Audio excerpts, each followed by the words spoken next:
Bismillahir Rahmanir Rahim. In the name of Allah, the Beneficent, the Most Merciful. I'd like to welcome you, dear viewers, to another in our series, The Forces of Evil. Assalamu alaikum wa rahmatullahi wa barakatuh. May Allah's peace and blessings be on each and every one of you. This program, this episode, is a part of a series in which we're looking at how the satanic forces wage war against humans. We've looked at some of the major areas, the areas of doubts and the areas of beautification of desires and sins in our previous episodes. And in this segment, we'll be looking at the discouragement from righteousness. You know, how the satanic forces cause people who do believe in God, do want to do the right thing, but their worship is deviated or sent astray by them being discouraged from doing certain righteous acts that they should do.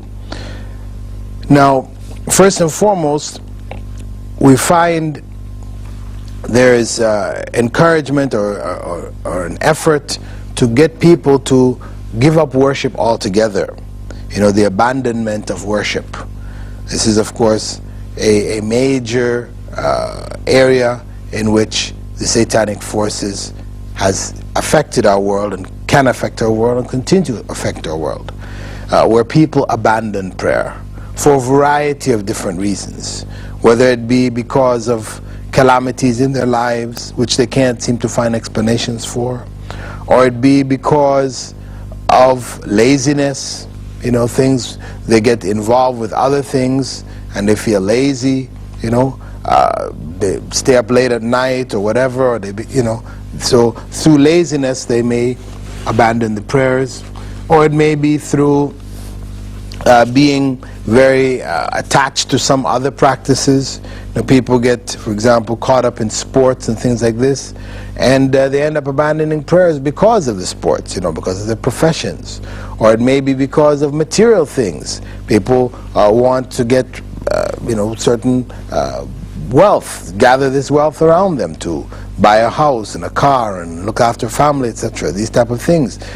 Maybe in their job situation, there's no opportunity for prayer, and they don't want to try to tackle this problem. They wouldn't consider giving up this job and seeking another job. So they'll sacrifice their prayers in these kind of circumstances. Now, of course, these are very dangerous circumstances where a person abandons prayer and it becomes, after that, a way of life with him or her, that they no longer pray. This is a very dangerous state to enter into, because once a person falls into that, really what they have done is they've broken their link with Allah. This is their spiritual link. This is the source by which their spirit is fed. Primary source, the source of prayer. So once this link is broken, then they become exposed. You know, other areas of corruption can easily creep up on them. So it's a very, very important link. This is why it's the first pillar of practice in Islam. When a person declares their faith, the first thing that is required of them is to establish the prayer. So to get them to abandon prayers, this is the beginning of the end.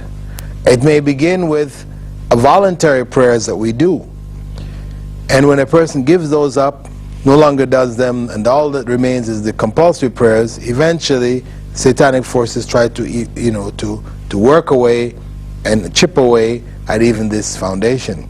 And this is why we have voluntary acts of worship around all of our compulsory acts of worship, whether it be the daily prayers, or it would be the fasting in Ramadan, or it be the compulsory charity, or it be the pilgrimage. All of these primary acts of worship have along with them voluntary acts of worship which surround them, that we are encouraged to do to protect those primary acts. For example, in our daily prayers, you know, before the morning prayer there are 2 units of voluntary prayers that are recommended. You know, and after our midday prayers, they're not only voluntary prayers before but also voluntary prayers after. And these are explained to serve as a means of protecting that compulsory prayer. On one hand, what it does is it prepares the person spiritually to go into the compulsory prayer, that we don't just stop whatever we're doing, we go straight into compulsory prayer, where our minds may still be caught up in whatever we're involved in, whether it's work, family related, or whatever. Our minds are still there, we enter the prayer, our minds are still outside of the prayer. So there are voluntary prayers there to help get us more focused on it. Also, when we come into the mosque, for example, it's required that we pray 2 units of prayer before we sit down. A person comes and sits in the mosque, somebody else comes and sits beside them, they're all friends, they start chatting about things which have no relationship to do with worshiping God, etc. Then the final call for prayer, the iqamah, is given. They get up to pray, and they're still thinking about their conversation. So what we're enjoined to do whenever we come in is to make 2 units of prayer before sitting down, to put ourselves in the correct frame of mind. And then after the compulsory prayer, there are also voluntary prayers which are encouraged to do, and these make up for deficiencies in our compulsory prayer. In fact, the Prophet, may God's peace and blessing be upon him, had informed us that when God asks us about the compulsory prayers, he'll ask the angels, about our record of compulsory prayers. After getting that information, then he'll ask about the voluntary prayers, and they will be used as a means to complete deficiencies which are in our compulsory acts of worship. This is a standard. Now, as I said, these voluntary prayers form a kind of a shield around that compulsory prayer, so that a person in the times of weakness, when their faith is low and people's faith decrease and increase, this is a norm. Nobody's faith just stays high the whole time. No, there's an increase and decrease, constant. So what happens is that the satanic forces may come at us in the time when the faith is down and may cause us to abandon prayer. But what prayer do we abandon? If we have this fortress around our compulsory prayer, we'll abandon the voluntary prayers, and our compulsory prayers will still be intact. But if we only are praying compulsory prayers and we leave out the voluntary prayers, then when we are attacked by these forces in times of weaknesses, then we end up abandoning the compulsory prayers themselves. So, satanic forces may come at us in a variety of different ways.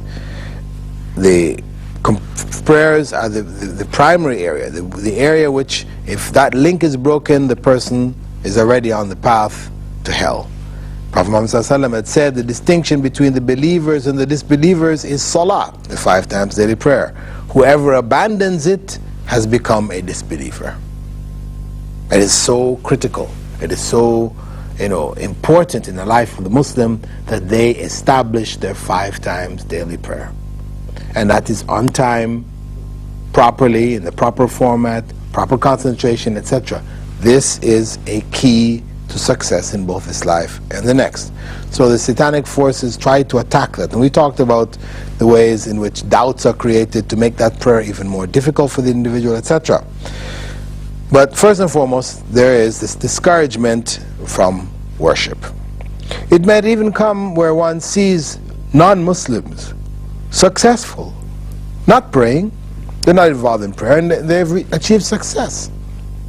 One starts to doubt, well, what's the value of this prayer? Satanic forces put these thoughts in their mind, or it may come from some friend around you, a so-called friend. What's the use of the prayers? It's not helping you out, you're not a successful businessman, etc., etc.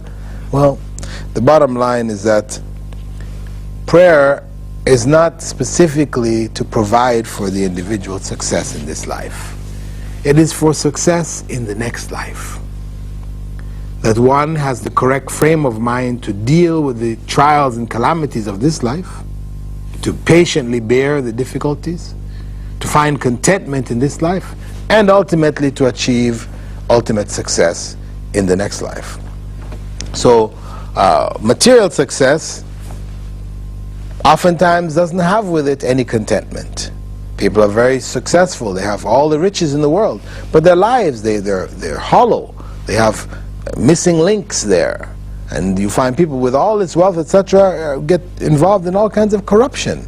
Some of them kill themselves, all these kind of things happen to them. Why? because material wealth really ultimately will not bring us true happiness. So the first area of discouragement from righteousness is the actual discouragement from the prayer itself. The second area is by encouraging the introduction of some innovation or bid'ah. This is one of the ways that the satanic forces operates. Because, as it has been said, whenever an innovation enters into the religion, one of its sunnah practices or practices of the Prophet, may God's peace and blessing be upon him, is removed. When an innovation comes in, a practice of the Prophet is lost. This is the relationship. It's like a cup. You pour water in it. It can only occupy so much space. The more you pour in of another substance, the less you have of what was originally in there. So, this is one of the modes by which people are discouraged from proper worship. Innovations are introduced, where people begin to, for example, make pilgrimages to graves, to depend on other intermediaries, to worship in ways which were not prescribed by Prophet Muhammad, may God's peace and blessing be upon him, to try and find shortcuts to paradise. This is a lot of times spiritual shortcuts are offered. And with these innovated ways, people become very attached to them because they're very pleasing to their desires. They're easier, they're fun, or whatever. Whereas the regular drudgery of regular worship, etc., etc., this is looked at as being something, mundane. There's no real benefit in it, etc. The real benefit is in these things which make our spirit alive. So music may become very attractive, so-called religious songs which are filled with all kinds of musical instruments, which are actually forbidden in Islam, but which, where a person is not aware of innovation and the issues of innovation, may become very attractive to them. And they may feel very much that they're in touch with God through these various means. Another way in which righteousness is discouraged is that major sins are encouraged. Major sins, whether they be adultery, whether they be shirk, or whether they involve fortune telling, or all of the major sins for which the Prophet ﷺ had prescribed hell as the ultimate end, where these sins are encouraged in place of righteousness. People are discouraged from righteousness by the promotion of these major sins. And of course, we spoke about that at length previously, how adultery and fornication, taking drugs, and all these kind of things have become very much attractive to us in the media. The media pumping these things up. Everything that is sold with this heavy sexual overtones. A man and a woman, the woman attracted to the man attracted to the woman, in order to sell different products, etc. This is a means also of encouraging people towards adultery and fornication in the society.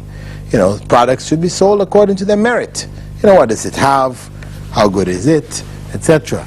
Not, with these visual images which give the impression that you'll get this or you'll get that of sexual favors if one takes these particular substances. If this fails, then the satanic forces will try to introduce minor sins. If the major sins can't be gotten at, or the individual can't be tricked into or drawn into these major sins, then they will be drawn into minor sins. Minor sins which we tend to look at as, it's not so bad, it's it's minor, etc. But the Prophet ﷺ warned us.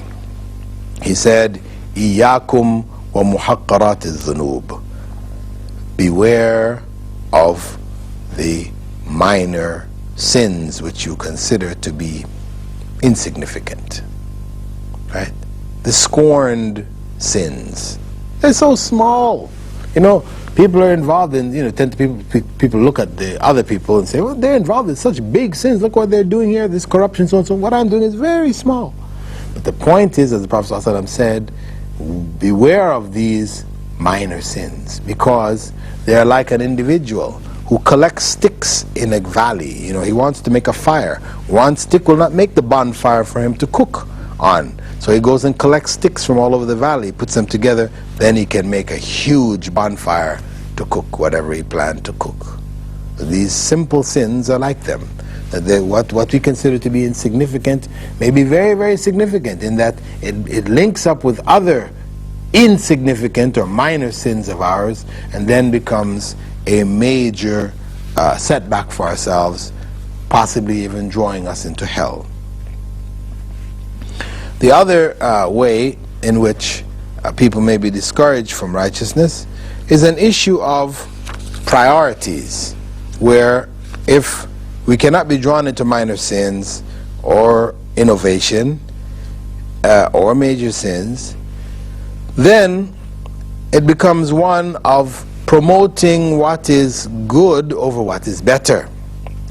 So we're encouraged to do things which they're good in and of themselves, but we're doing them in the wrong place and the wrong time. And in doing them, we end up abandoning some other righteous deed which is very important. That where a person thinks they're doing good, but in the end, actually what they're doing is wrong, because the priorities have been turned upside down. So for example, a person, it may be time for prayer, and they see an opportunity to do a charitable act.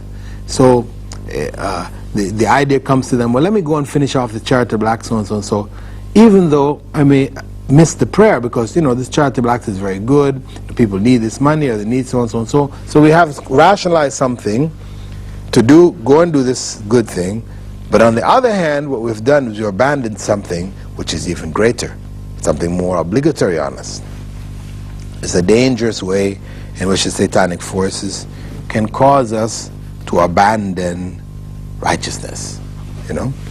Another way is also to put fear in our hearts and confusion, to discourage, for example, discourage charity, where Allah said in the Quran, "Ash-shaytanu ya'idukum al-faqr wa ya'murukum bil-fahsha." Satan puts fear in your hearts of poverty and commands you to corruption. He puts fear in your heart of poverty, meaning that if you do a charitable act, you're going to have less. Your money is going to be less. Maybe you're going to need it next year or the year after. Maybe it's better not to give it. Different excuses are given to yourself to avoid doing this thing. Whereas, really what you should do, you have this thing what somebody needs, you should just go ahead and give it. Because the Prophet ﷺ said that charity does not decrease wealth. It may appear to. Externally, it appears to decrease. We had $100, we gave away 50, we now have 50. There's less. However, that 100 which we have been given becomes thousands of good deeds for us on the Day of Judgment. It's been increased in value, and the remaining wealth is also blessed. So charity does not decrease wealth, but satanic forces, when a person thinks to be charitable, will come to them and make all these other suggestions to discourage them from doing charitable deeds. So this is these that I've mentioned are among some of the many different ways in which the satanic forces discourage us from righteousness. Whether they get us to abandon prayers, or to introduce innovations, to think that minor sins are not important, or to put things in the wrong priority, and also to create confusion and doubts amongst ourselves. With that, dear viewers, we'd like to thank you for being with us in this segment of our program, The Forces of Evil. I'm your host, Dr. Bilal Phillips. If you'd like to contact me for further suggestions or questions on this program, you can contact me at Sharjah Television, P.O. Box 111, Sharjah, UAE. Or you may contact me on the email at bilalphillips.com, bilalphilips.com. Assalamu alaikum wa rahmatullahi wa barakatuh.